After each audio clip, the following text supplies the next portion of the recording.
Hello, and welcome to the More Cheese Less Whiskers.com podcast. My name's Dean Jackson, and today we're talking with Victor Vento Jr.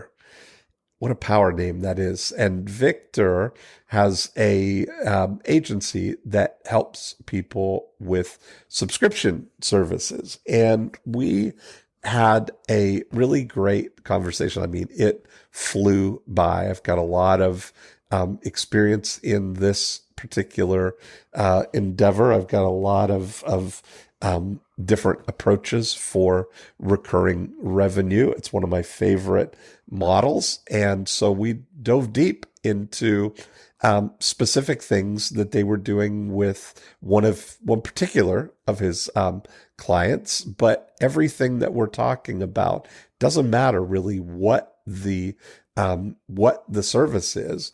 The model of getting somebody to try something for the first time and then offering to get them to stay and offer that same thing to them month after month after month, whether it's a subscription to a software service, a subscription to a newsletter or information or coaching or anything. It's the same underlying mechanics and psychology. So everything that we talked about is transferable to all of those models. And so much of it is about getting the metrics right. So I think you're going to enjoy this episode, especially if you are working with something that has a recurring element to it or hope to work with something with a recurring element to it. So enjoy this episode. Victor Vento. Hey, Dean, how's it going? Wow, that is a power name. I appreciate that. Yeah. Do you say it with flavor? Victor Vento. That's so that's serious right there. Yeah, I've not. I wonder if I should split test that. Well, it's such a power name. It makes me wonder if you made it up. Is that your real name? Yeah. Yeah, I like to add in Junior there just to differentiate myself. So Victor Vento Jr. It just got better. So what kind of a name is Vento? Vento. It is surprisingly, I've looked it up. It is Italian, and okay. But my parents are from Peru, so it's so somewhere in there, someone came from Italy. Okay, said, perfect. This is us. So I'm getting some feedback on your thing. Are you on a speaker phone or something? How's that? Yeah, that's better. All right. Okay, good. So I'm super excited. I always love doing these calls. You never know what we're gonna get, but I want to hear all about the Victor Vento story, and then see what kind of evil schemes we can hatch today. Yeah, no, that sounds great. Sounds great. So what's up with Victor? What do you got? What do you got going on? It's a great question. Two things. I've narrowed it really down to two things. So it's funny. I was introduced to you. I forget where exactly, and then. Have we met before? Have I shaken hands with Victor Vento? No. Oh, okay. I would remember that. Yeah. Yeah, I haven't had a chance to be graced by your presence. Okay, I thought I would. I was going to say I would remember that. Yeah. No. I think you were one of the council masterminds, and that's where I've heard more of your name from in the recent. Gotcha. Years. Okay, so with Nick Kusmich? Yeah, with Nick. Yes. Okay, perfect. So that's kind of how, but I've known about you for a while, and I was kind of like, I'm following his stuff for a cool minute. So awesome. So, yeah. Okay. So what do you have going on? So the main thing we have, I guess, we're service-based in like agency, really working on lead gen and customer experiences on the back end there. So kind of work a little past the lead gen stage to work a little bit more intimately with somebody there.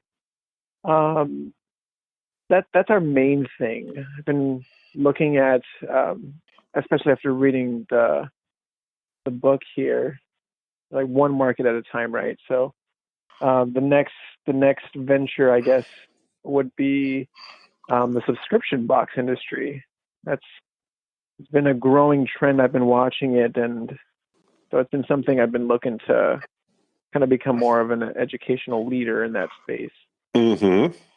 So, The interesting thing, so when you talk about being a lead gen agency, what kind of companies have you been working with, and what kind of leads have you been generating? that's a great question. Yeah.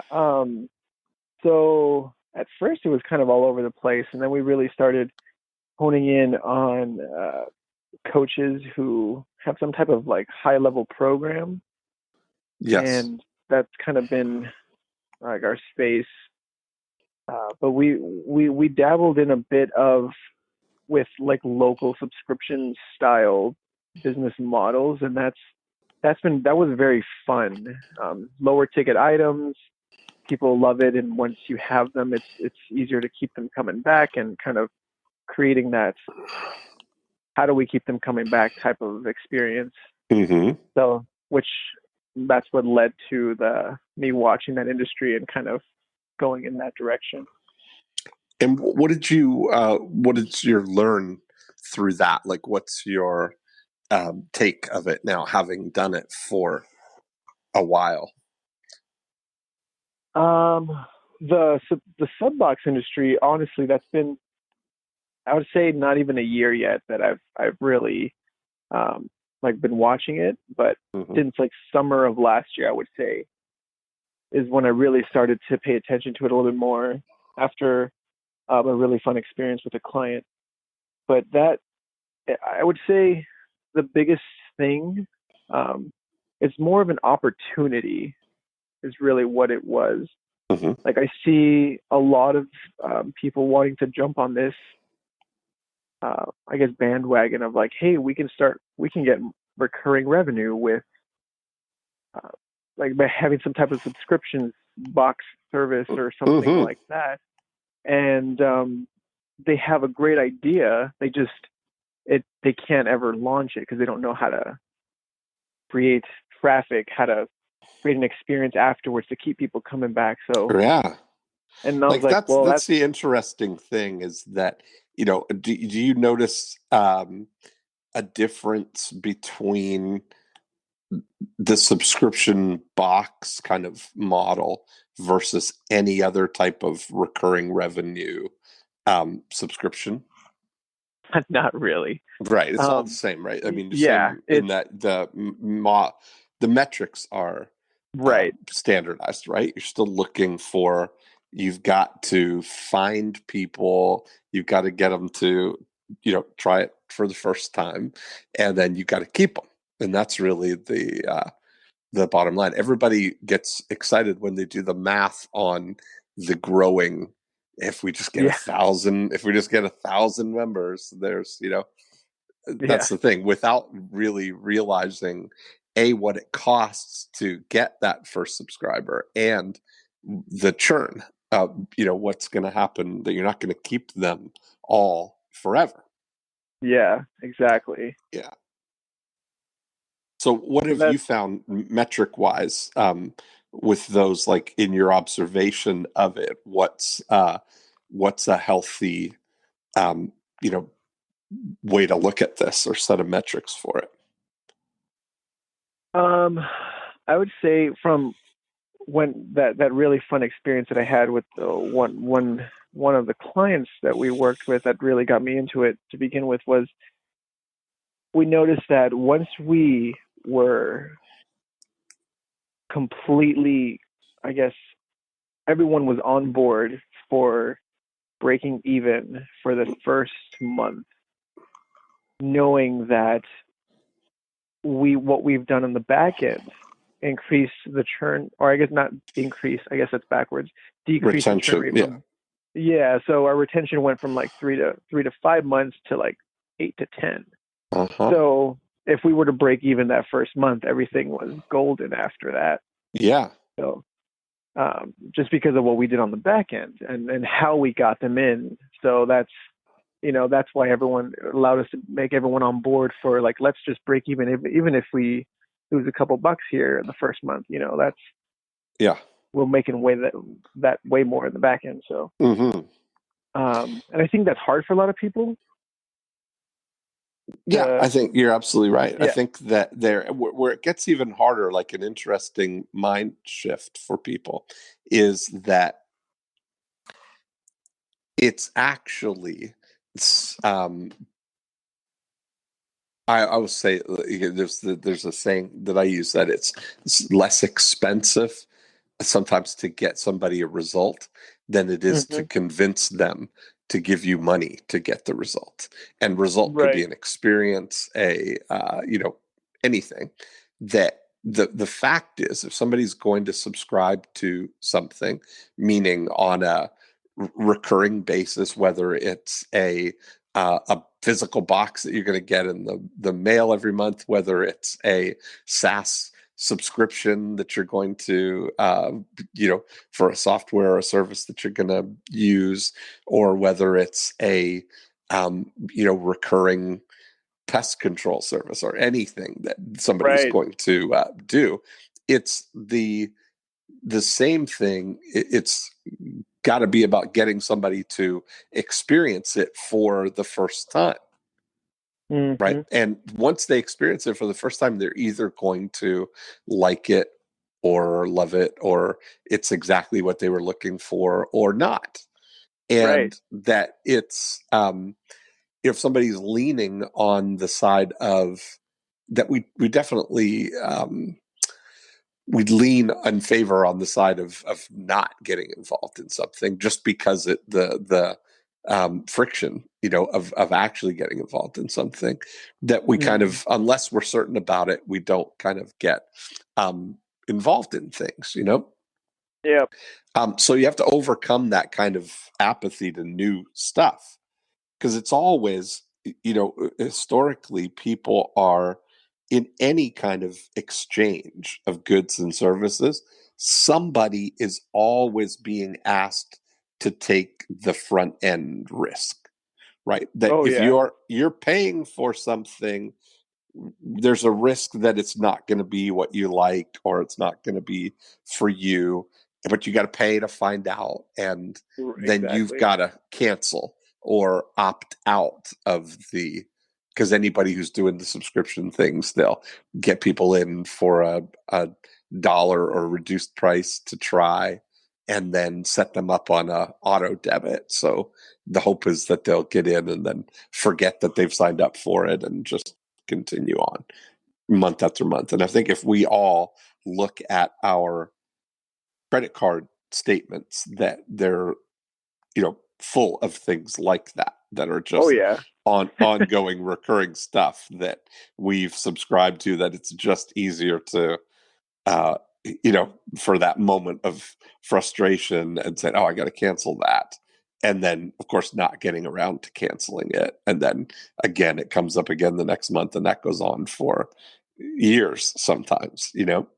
And hmm so the idea, I get it, that the temptation is to just load up and get people on that way.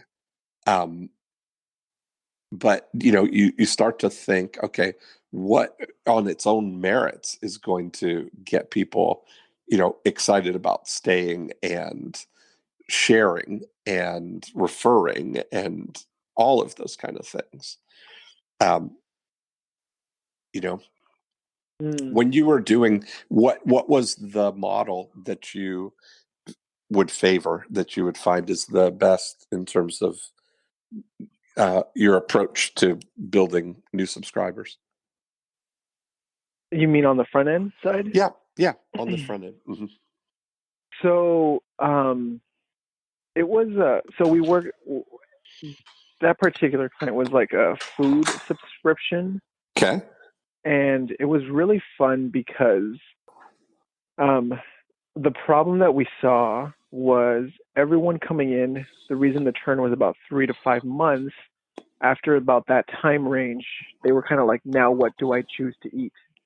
Hmm. Right. So they're kind of like, it was kind of like a fit type of model, like Okay. healthier food and whatnot. So what Yes. we ended up doing was creating some type of calculator quiz to say, like, here is, based on what you've told us, this is what we suggest. And that simple change, like, that took that whole, I've heard many times from you, like, separate the decision from the details, right? Like, Yes. Right. just, here you go. This is your solution Hmm. based on what we've learned from you. Hmm. So, and that simple change just doubled their retention. Like, it was fantastic. I love that. So that's good to hear. Um, Yeah. yeah, when you start thinking through the experience, I mean, um, that's really the key to the longevity. It's nothing that you're doing on the front end that's changing the longevity, and the longevity is where it all is. So you've really got to Hmm. have the goods. You got to have the experience, and so Yeah. it's not even enough just to have the the goods. I mean, if you've got the physical food, that is that just baseline has to be great. The Right. core of it has to be great, but then everything around it is what makes all the difference. The user experience, the journey of it, and the presentation of it, from the way it's designed to the way that it's communicated. Everything about that makes a huge difference in the way it's perceived. Hmm. Yeah. Um, Part of the thing that um, I've just recently found out about, because I've always been an advocate for, you know, design. We know that design just intuitively makes a difference, and Oh yeah. I've always been like, a pragmatist on that too, and said, can we?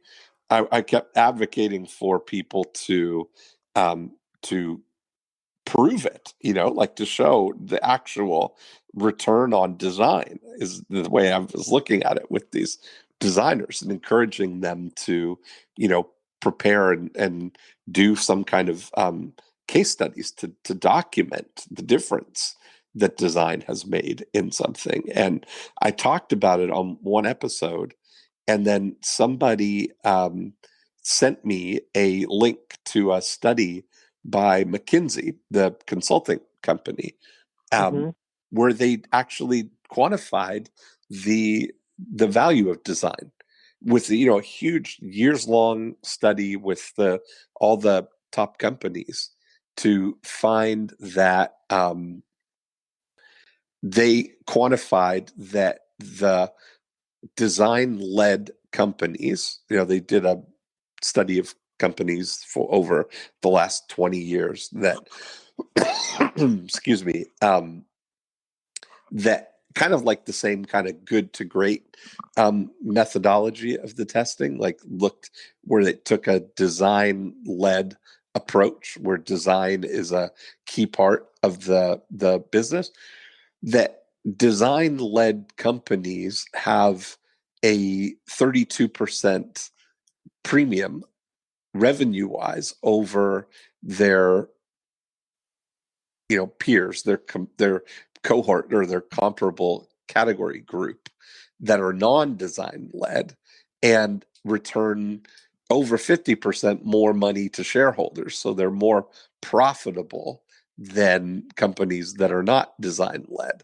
So you've got Yeah. now a real quantifiable case for investing in design, and that makes a big difference. And design, um, not and their approach to it is not just the pictures and graphics and the way things look, but they take an all-encompassing approach to design, meaning the entire experience, a user experience. That, yeah, And that makes sense. Like, kind of like an right, unboxing and Yeah. Yes, exactly. Okay. That whole thing. And so, if you just put the glop in a box and ship it to them through the post office or something, the utility of the subscription is fulfilled that way, but um, it's not as emotionally fulfilling as the branded, you know wonderful jewel box that arrives to reveal your this week's or this month's selections. Yeah, So no, that makes sense. all that counts. And a lot of times people want to begin with, let's get a bunch of new subscribers, right? Yeah. Because they feel that that's the way to drive everything, and then we'll figure all that stuff out later.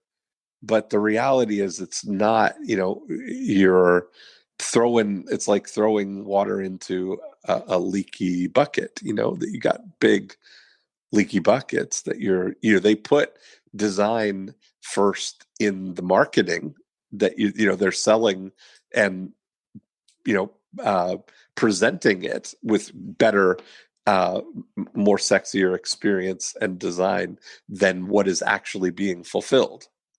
Mm, that makes Right. sense. Yeah, so they Yeah, because put the then, front end of they do great marketing and great, convincing people to try it, but then it's that's where all the money is spent, right? Is trying mhm. to, you know, get the front end, the before unit lined up. But the reality is that the investment in keeping everybody is a better investment initially, to Mhm. mhm.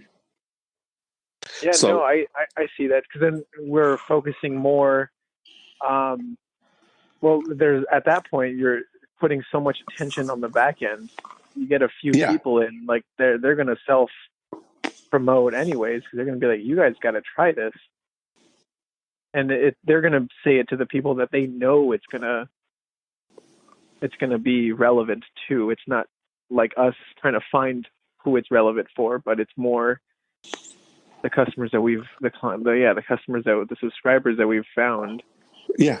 telling it to more people like them. Yeah. Yes. Yeah. So when you start to look that through now, um, that's got to be a big piece of it. But what kind of numbers were you finding and basing your um, things on? If you're looking at like churn rates, like the way you how would you define what those metrics are? I often find that in subscription and um, recurring models, that the metrics or the way people focus on them is a different, uh, can vary widely. So what Yeah. kind of focus did you have on that? So first, it was really just to see, like the initial test, that front end kind of quiz was really just targeted to unsubscribers, people that have left.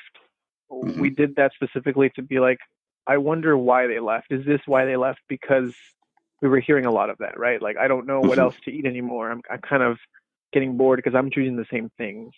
Hmm. Where we gave them this quiz and they're like, wow, this is my goal because my goals change. So my food will change. Yes. And they could take it as many times as they need to, depending on how often their goals change. And I believe just the ability to, like that, really just to adapt. And we started with the unsubscribers to bring them back. Uh-huh. We didn't have to do much on the front end as far as marketing. Right. So once we found that was working, we then put it on the front end and said, well, let's bring new people in this way. Let's let them have the experience like that. So now no one else is doing that. They're going to be the ones that are like, wow, that we've set the bar. They're going to expect if they go anywhere else to have something like that. Right. So metrics wise, do you mean specifically numbers? Yeah, like how percentages, or how do you when you're approaching this from a lead generation standpoint, as an agency advising people who are looking to build their subscriptions, what kind of philosophy or approach or kind of benchmarks can people use? Yeah, okay. So no, that's a great question.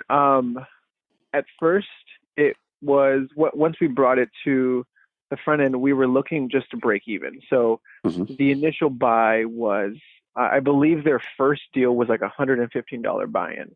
And Mm-hmm. I feel like at first, personally, I felt like I don't know if I would spend that much for something that I've never eaten before. Um, Right. so we created something that was $25, right? A kind of Mm-hmm. a 6 meal pack type of deal. Mm-hmm. We're like, all right, let's do this, and we'll adapt this, whatever the meals, according to whatever they get. So that was a much easier buy-in. You're probably going to spend that on a night going out anyways, so that gives Yes. you like a week's worth of meals, Yes. and that really allows that right there allowed us to we wanted to say we're willing to spend up to $30 to get someone to buy that 25, because we know what happened with the unsubscribers. They came back on. Yes. So Um, there's what I'm looking for here. So yeah. that's an interesting thing. So you were willing to spend up to $35 to get somebody to give you $25. And let's look at it that, first of all, what was the um, cost of that $25? What was your hard cost on delivering that $25? I think it came out to about like 15 or so. So your margin was that you It would was like make it was a $10? smaller market. Yeah, something like that. Okay. So is that pretty typical for the box industry, It's that it's about a third margin, or it's that's not we even usually about 30%? like 30. Yeah, we want something around like 30%. But I think what they were delivering for that 6 meal at the time, Yeah. uh, there was like they were going through some packaging differences, so they were like Uh-huh. looking at how to adjust a few things. But at that time, it was like $15 or so. So there was like a $15 $10. Yeah, cost to deliver it, right. including getting it to them. Right. Okay. hmm Um, and is that including the mailing it to them? Yeah. No. Oh, So that mailing it to them, that was an additional. So because it was a local place, okay. they started with like a pickup or a delivery with a charge on delivery. I gotcha. hmm Okay. So it's pickup that's great. Right. Um, Right. excuse me. That's the ideal. Okay. And Right. so for the metrics were to give somebody a $25 um, option that you would make $10 on, cost hmm 15 to deliver it, and you were willing to spend $35 to get that person to give you $25. So if you take it Right. that the if we were to, I always take things in like bundles of 100, right? So if you got 100 people to give you um you spent $3,500 to hmm get to take in $2,500, of which you would get to keep $1,000. Right. Is that right? The right thing? Yeah. What Okay. we saw, I mean, like, yes, that was like our baseline. That was what Yeah. we set. We're like, we saw people buying more than that. There, it was so, it felt so hyper relevant to Yeah. after that initial quiz, that they were like, oh, the initial purchases were averaging like 78, $80. Right. Oh, that's perfect to give So people yeah, I mean, options like, on that. yeah. So, but Yeah. exactly, that's kind of initially where we were at. Okay. And how many people would it take you to get somebody to, like, what was the actual conversion rate? What would it take to get somebody to do that? You were spending $35, but what does that mean in terms of how many people you had to give the offer to that would turn into somebody paying you $35 or somebody Great paying you question. $25? Sorry. Off the top of my head, I don't remember, but it was a pretty good conversion rate. Let me see if I can. Yeah, off the top of my head, I don't remember what it was. See, these are the things where the game that you're in is really Mm-hmm. 100% about the math of this, Oh yeah, right? Of absolutely. finessing that math. But so if you're saying that, um, you know, that out of 100 um, people that took you up on the $25 offer, let's just go from there, that um, how many of those would then would order again? I would say like 80 to 90% of those. Okay. So you would say that, or is that what it actually was? I mean, if we No, were to, it was around there. It was like a 83 and something like that. It varied from month to month, but it was like between 80 and 90. yeah, okay, which is about, okay, perfect. And then they would stay but after 3 or 5 months, then it would drop off. That's really what Uh, happens, no, kind of we thing, we or we had it. We improved that to 8 to 10. 8 to 10 months. Okay, So great. yeah, it used to be 3 to 5. We first tested on the back end to increase Uh-huh. that, and then Wow, awesome. So what did the lifetime value um, end up like? Do you use metrics like that to track the um, migration of the whole list of subscribers? yeah. So it was because it would vary month to month what they purchased, but again, Yeah. it averaged to about like $80 a month that they would repurchase.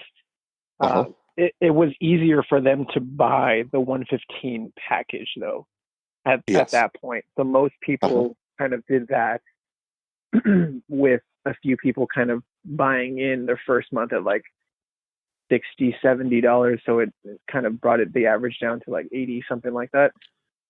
Okay. But most people, when they re-signed up, they're like, let's do the 115. It made the 115 easier now, right? I got it. Instead of Yep. like so that's kind of how we kept it.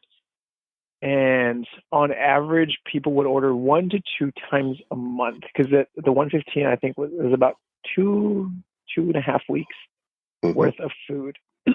So we'd have about half people order the 115, and then Okay. another half kind of do it double. They had a Okay. bigger household or something.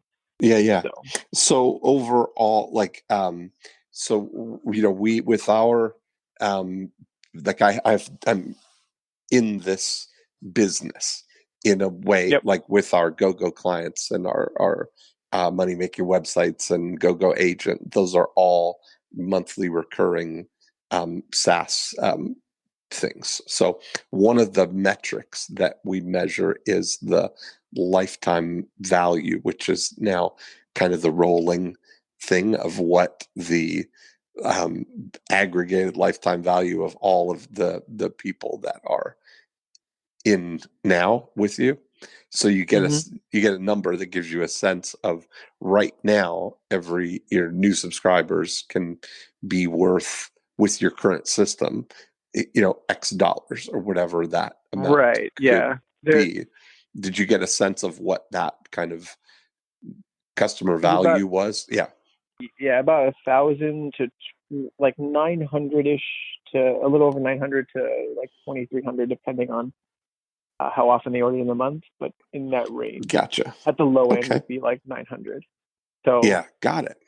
right. So then you look at that the $35, the $35 is going to be what you're willing to spend to get that, to get potentially 900 dollars, right? Knowing that about 80% of the people who order once are going to continue on, which is a Hmm. high number. So all the convincing is happening before they make the first order, right? They're already convinced that this is something that I want, and you are delivering on that because it matches what they were expecting. Um, Right. Shown that 80% of them are gonna renew. 20% didn't work out or whatever. So Hmm. when you look at that, that's a pretty healthy thing. What would be an interesting number to look at, though, is the actual percentage of people that you have to show that offer to get somebody to convert. Like if you sent 100 people through um, this mechanism, or how would you're going from cold traffic, how are you introducing this to somebody? How are you getting in front of people? How are you picking who you're Uh, it presenting this to? it was it was cold. We were using Facebook ads, Okay. Yep. and we used like yeah a combination of ads with messenger bots to kind of handle the quiz side of things and automation of like choose your own plan type of deal. This is what we recommend afterwards. Okay. Perfect. And so when you look at that, it would be be valuable to know, kind of, even anecdotally, what you thought just from your memory. Even, do you think you could, Price is Right, guess without going over kind of what the just from what you kind of know about what was happening, how many people would, um, what type of ad were you using, like a exposure or a outcome, um, or Oh, were you it was looking traffic to we the were quiz? it was a conversion actually Okay. to the quiz, and we kind of pixeled inside the bot. Um, Okay. what what we were seeing, pardon, I'm in Airbnb here in Florida. Um, I what we were seeing was about $20 per person to take Okay. it. Um, Again, I don't remember off the top of my head the actual number after that, the conversion of how many people took it to how many people bought. But Well, it we seems like were that would be seeing, like 1 in 3 if it was, yeah, I mean, if your cost was $35 and it cost you mhm. $20 to get someone to take it, that a third of the people who take it would roughly turn into an order, right? Yeah. Yeah. So then the question would become, then, how many people did you have to show that to get them to take the quiz, kind of thing? Mm. Just wonder, about the outcome there. Um, because when you look at it, that there, you wonder, like, how many people do you have to expose it to to get down to the ones who are, interested enough to take the quiz. And what was the idea behind the quiz? Like, what was the um, what Oh, was the motivation what? for them to take the quiz, or what Yes. was, Yeah. No. Great question. So, like I mentioned at the end, since we started from the back end first of the unsubscribes, what we found was people leaving because they didn't know what to order anymore, okay, right, for their goals. yes, They had like fitness goals and health goals and all this stuff, and they didn't know what to yeah, order. So yeah, to kind of react to that, we came up with something that would kind of pick and choose for them. It didn't fully, I wouldn't say it wasn't like fully customized. It was hmm, customized enough to the point where it felt more custom for your goal. okay, Does that make sense? yes. So that was Oh, what the kind of offer for the was quiz the word you were using, or was it? yeah, so it was Yeah, kind of so it was a quiz that kind of asked a few questions here and there based on like yeah, their goals, their lifestyle, like what they like how they normally eat and stuff like that. And then it's uh huh, like, so this is what we recommend uh huh, um, to reach that goal. We kind of said this is yeah, kind of put the carrot in front of the horse there and said, yeah, this is where you want to go. This is how you get there. uh huh. And then we offered that 25 deal package. Gotcha. Okay. And so that then looks like a uh, for going from cold traffic, that this is the first time they're being exposed to you. They're seeing, and they have to be kind of all the way down the road here on this mindset of I'm ready to have somebody, I'm ready to subscribe to some food prep service um, for me, right? Is that the Uh, Not necessarily. It was okay? positioned as Mhm. a on the front when we brought it to the front end. It was positioned as a way to eat healthier without having to. We were really targeting busy people, so eat healthier Yeah. without having to really worry about eating healthier. It's kind of just done for you, Hmm. um, and like see what that's like, and that kind of attracted enough people so that we kept it, and then that allowed us to really start really seeing the results of people going through it and like, okay, cool. So this offer at the back end, the smaller offer to opt in was working. Hmm. Got it. And then when you're showing them, here's the options for you. And by the way, we can deliver this right to your door, or you can Correct. pick it up, or we'll prepare the food for you and Hmm. try it out for $25. Exactly. That's essentially the offer. Okay. Hmm. I gotcha. So the other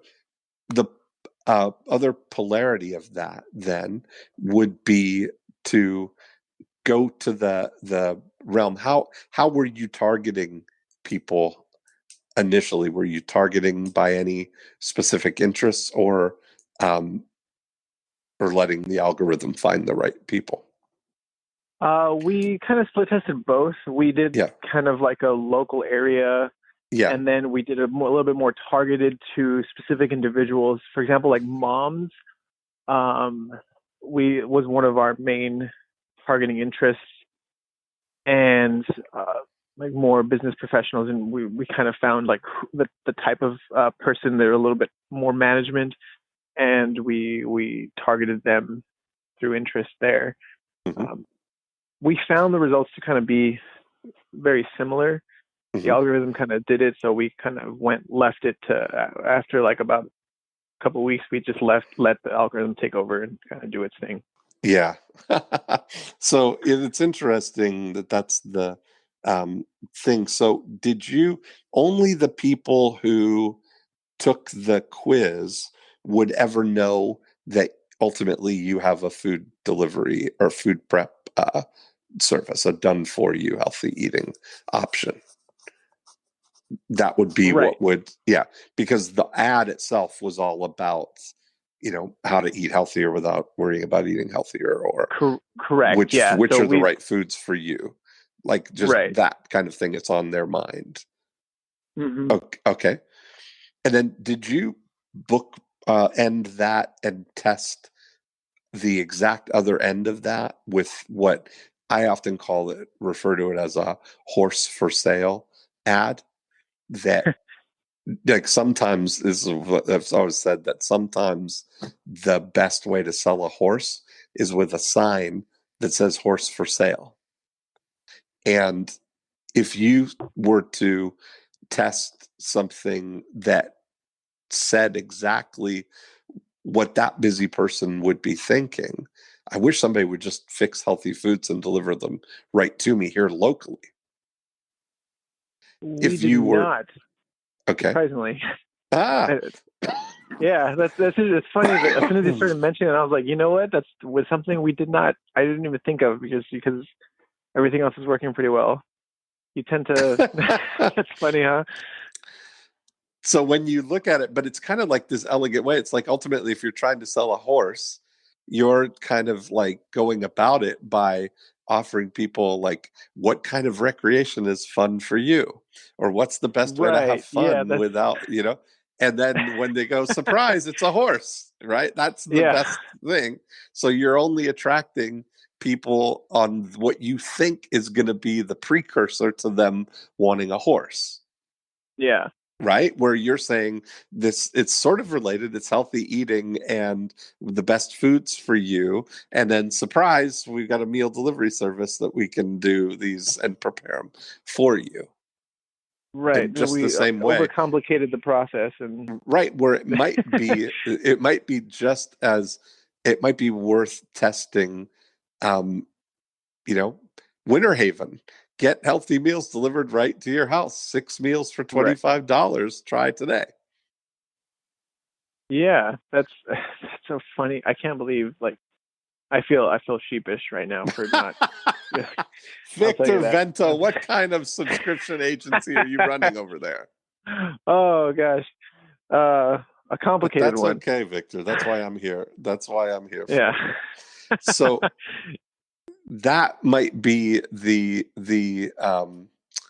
best way, because when you think about it, there might be people who are too busy to take a quiz and figure out what to eat. I'm not going to prepare anything. I'm not going to, do you know what I mean? If that's the kind of thing, people who are interested in healthy eating, um, or wish that they could eat healthier, but don't have any time or have any interest in preparing their food, what you maybe like have inadvertently been attracting are the people who are conscientious about eating healthy and love to prepare the foods in advance, and the people who are uh, attached to or excited about, meal prep Sunday for Instagram, like, get all my stuff and cook all my meals and get my little, bento boxes together and take it up on Instagram. That you're all those people who do it themselves, but are just looking for options,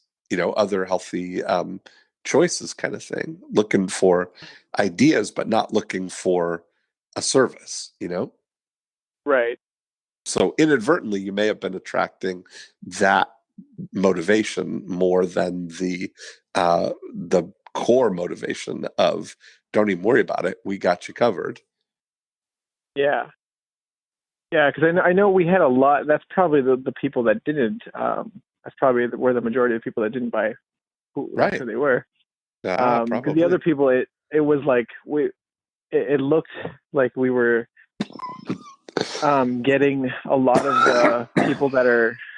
I don't want to put them in this bucket, but they're kind of fad followers. Like, we want to do it, but we can't stick to it because it gets too crazy, and we like jump 200% in, and then 2 weeks later we can't keep up with it.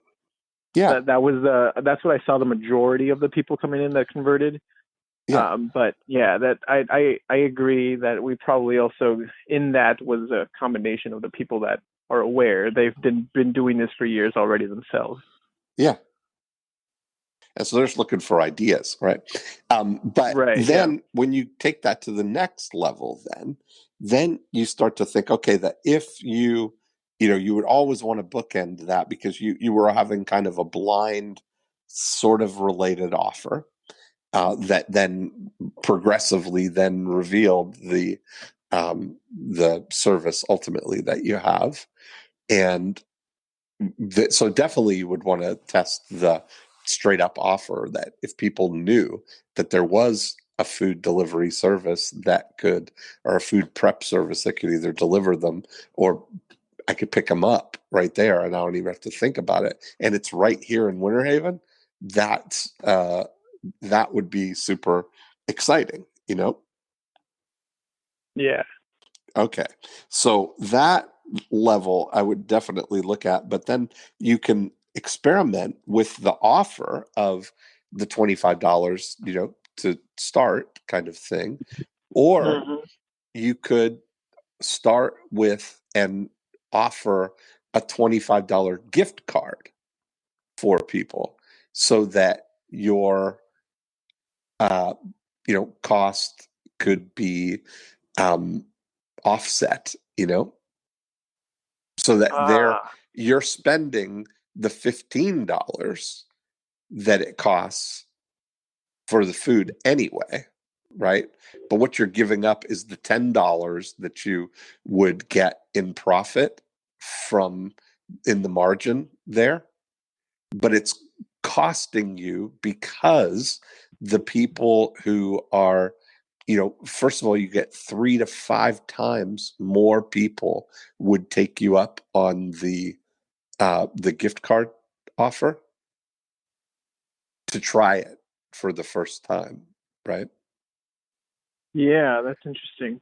And that way you've got now a visible prospect that you can try and win over or win, uh, you know, again back if they try it and leave or send them somewhere else, like that would Mm. be, do you have relationships with other people who offer a similar service that you could sell those unconverted leads to? Um, Perhaps. Not off I don't think so. I'm sure I But can you could ask find, around. I can find, yeah. yeah.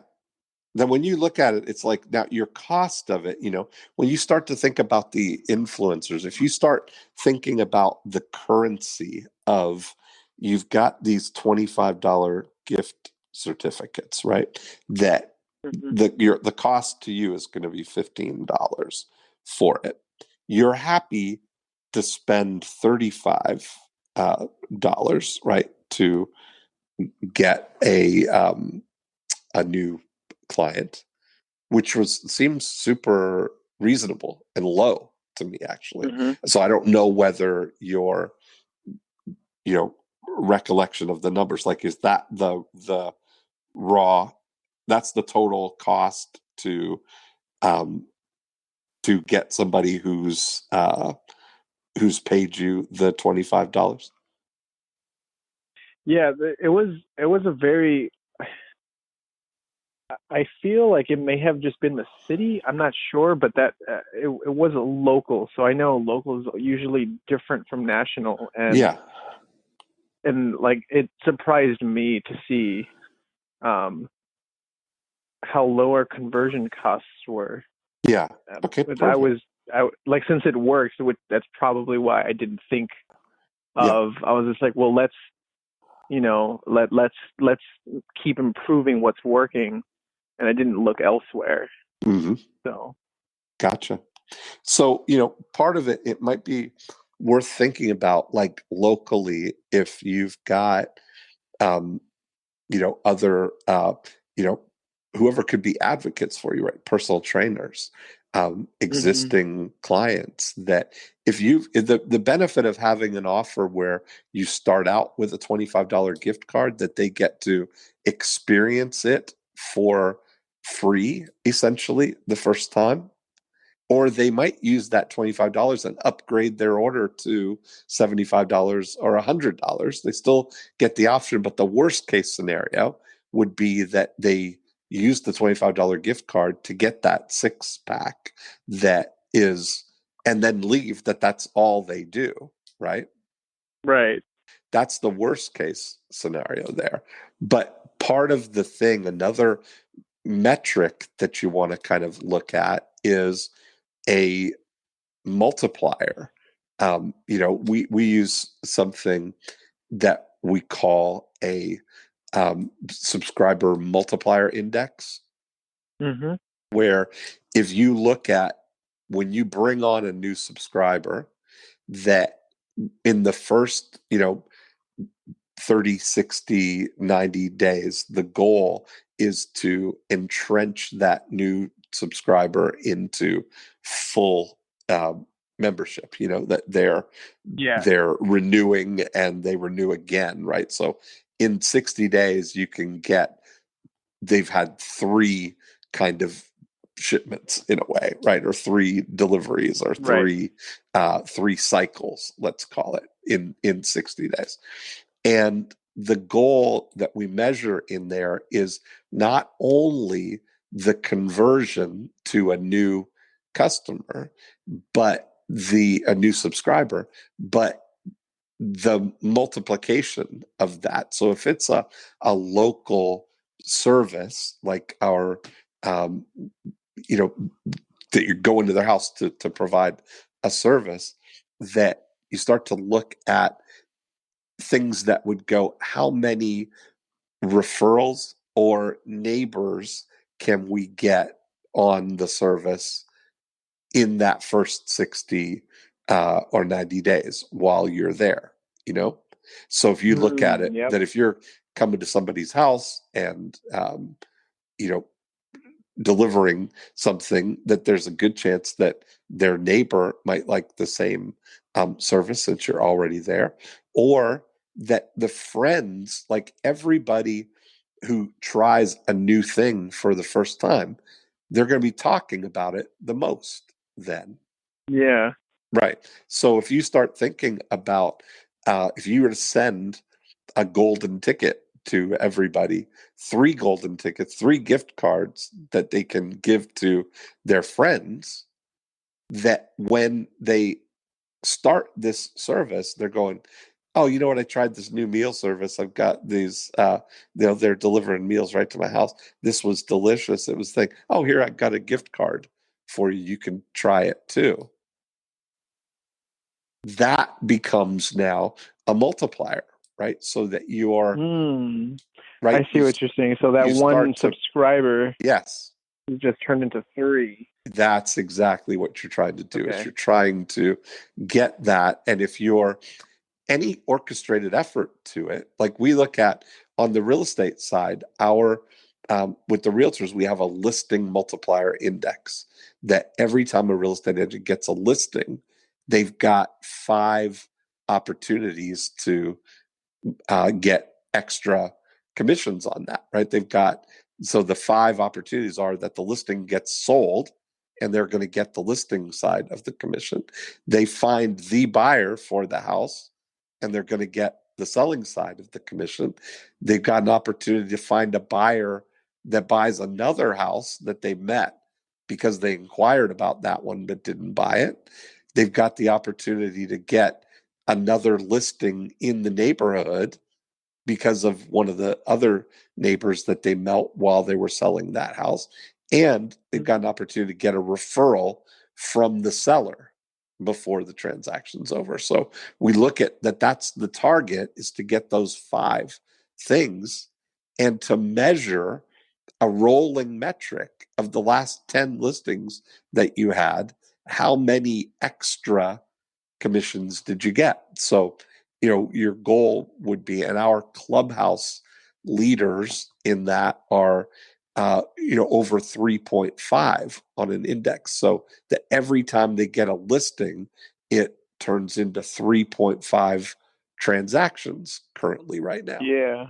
So if you're saying Okay. that every time we get every time we give away a $25 gift card, it turns into some number of new subscribers, you know? Okay. No, that makes sense. There's so much, so much richness to the way this recurring model works, you know? Yeah, it's very interesting. Again, Yeah. and like I focus a lot personally on the front side, but we do, I mean, we do a lot on the retention side. We Yes. like to start there first before we start anything with paid traffic, just because, Yeah. like, and this goes with like any client really, just because it makes sense to maximize what you already have. It's easier to keep someone coming back once they've bought than Absolutely. to That's get what it's someone all new. about. So That's where all the equity yeah, is. Yeah. yeah. It's the critical thing about recurring revenue is that it recur. And in order for it Hmm. to recur, you got to keep it recurring. Right. Yep. You got to put the ing Yeah. in recurring income, right? That's Yeah. funny. Well, what's your takeaways here from we talked about a lot of stuff here. Yeah. So we really dove into Went that fast, didn't it? one client of mine. Yeah, that was got some good stuff there. But um, I guess one of the things here is you've essentially, I guess I would say my biggest takeaway would be that this subscriber maximizer that you were just talking about, something I've not thought of Hmm. in the past, of how to maximize when someone converts, how to immediately get that, like multiply that. Yes. And that's the Um, thing is when it sounds like, and I know that you were looking at this, you're interested in doing this as a, agency type of service for other recurring revenue things, right? Like I know that right. that's the thing. And so it felt like we were talking all about that one client, but the truth is it doesn't matter what that one client was. By talking about Oh, that one client, yeah, we're talking about every client. And so absolutely. the big lesson of this is rather than sort of obfuscating the real offer, to start, to bookend it with a crystal clear, the horse for sale option of it Yeah. first, to see, just to build that presence and awareness of it so that people know, oh yeah, I've heard about that. Like right now, there are, in any market for anything, when you come out to the market to something, there's a group of people who are just waiting for it. Oh, yes. They already know that if that existed, they would buy it. I've got in my hand my Remarkable tablet. Have you seen those? It's like an iPad, but it's like imagine a Kindle that you can write Oh, on. yeah. You can Yeah, write. Yeah, I've seen that. Those are fantastic. it really is. So Yeah. literally, I bought that Remarkable 45 seconds after I knew it existed, before the minute and a half video telling me about it was even over. I knew that I That wanted makes this, sense. right? And Yeah. so Uh-huh. that's really the thing, where if somebody had been taking an approach of kind of, you know, obfuscating it or making it kind of peripheral and saying things like, you know, 10 ways to take better notes, or, you know, those kind of things, where now it's like, how do you take notes? Do you like to write things? Do you like to this? Ta-da, here's the Remarkable. Is Yeah. No, I get what you're saying. right, is being in front of that with the um, exact thing, is often a great way to start it. Then when you get that gives you kind of a baseline to see. But then the other thing is that, and it takes a little bit of courage to um, convince somebody to try this. But when you limit it and say, let's try it with 100 people, that you're kind of limiting your your downside with it per se, but Yeah. you'll see a clear enough differentiator to say that, sometimes it's less expensive to get somebody the result than it is to convince them to give you money to get the result. And so once somebody understands and experiences that this food tastes great, this is healthy, that was easy, it came right to me, I am going to continue with this, is different than having to evaluate it and make a decision, because people are far less attached to future money than present money, Yeah. No, that makes sense. Yeah. Okay. Yeah, there's a lot of good ideas here to definitely test a more direct offer Yeah. in that space. I've just not seen. I guess coming from like the high ticket clients, like I've not seen that ever really work as well. But that makes sense. It's a completely almost different industry. It's like Yeah. low ticket. It's kind of, what is it? Impulse buy type of. Yeah. Well, it's Yeah, certainly, it's a that makes sense. utility. There's a utility element to it, right? It's a utility buy Yeah. that they're actually getting something, and that makes Hmm. that makes a difference. That does. Okay. I'm just like taking notes here as Yeah. listening. You're going to hear it different. I mean, it's interesting, it's a good thing it's all recorded, but Yeah. you were probably in a, um, you know, you were in a trance for 30% of it, because you're hearing something and then your mind is like, oh, wow, Yeah, that's, it's like I'm like, yeah, and you you kind of black start out. making ideas, and Yeah, you yeah, black no, I get out. what you're saying. You're going to hear it differently when you listen again. But I enjoyed it. I mean, you certainly you got a power name for any service you want to provide. Who do Yeah, you no, work with? definitely. Victor Vento Jr. That's right. Oh man. That's awesome. Well, I had fun. Maybe we'll meet. Are you down in Florida for Nick's thing? Miami, yeah. Yeah. Okay. This weekend, yeah, I'm here. Okay. So Cool. if you're I may coming pop down, in. I'm not coming yeah, down, but I may pop in okay. with through the magic of Zoom or something. We'll see. Oh yeah. Yeah. No, it'd be fun to virtually shake your hand this time. There we go. For real. Yeah, Awesome. Okay. Well, welcome to Florida. Have fun. And maybe I will see you virtually this weekend. that sounds great. Thanks, Victor. All right, thanks, Dean. Bye. Appreciate it.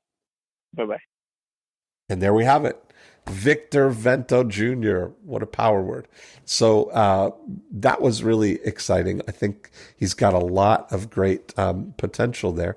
And, so much of having success in any recurring revenue endeavor is to really understand the math of it and really understand the metrics, the micrometrics that are at play and the psychology of what moves those dials. And so we had a lot of great ideas there. And I'd love to have more conversations about recurring models. So if you've got something that you offer on a recurring model, or you've offer services to recurring models, let's get together and do a podcast episode about it. Just go to morecheeselesswhiskers.com and click on the Be a Guest link. Tell me about what you're up to, and we can get together right here. While you're there, you can download a copy of the More Cheese Less Whiskers book. And if you'd like to see how the 8 profit activators that we talk about are apply to your business, go to profitactivatorscore.com and see which ones are either growing or slowing your business right now. So that's it for this week. Have a great week, and I will talk to you next time. Bye-bye.